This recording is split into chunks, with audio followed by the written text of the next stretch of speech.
சக்தியுடன் நேர்களுக்கு வணக்கம். இன்று ஜூலை மாதம் 19ஆம் தேதி சனிக்கிழமை.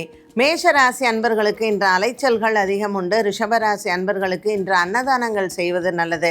மிதுன ராசி நேர்களுக்கு இன்று பெரியவர்களின் உடல் ஆரோக்கியத்தில் இருந்து வந்த பதற்றங்கள் தீரும். கடகராசி அன்பர்களுக்கு இன்று வேலை பலு குறையும். சிம்மராசி நேயர்களுக்கு இன்று அலைச்சல்கள் அதிகம் இருந்தாலும் மாலையில் நல்ல செய்திகள் காத்திருக்கிறது.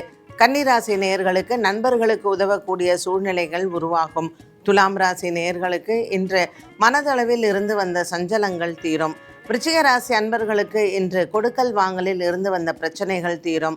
தனுசு ராசி நேயர்களுக்கு தாய் தந்தையின் ஆரோக்கியத்தில் இருந்து வந்த மனபாரங்கள் குறையும். மகர ராசி அன்பர்களுக்கு இன்று மகத்தான நாளாக அமையும். கொடுத்த கடன் பாக்கிகள் வசூலாகும். கும்பராசி அன்பர்களுக்கு வியாபாரங்கள் அபிவிருத்தியாகும். மீனராசி நேயர்களுக்கு இன்று பிள்ளைகளால் இருந்து வந்த பிரச்சனைகள் தீரும்.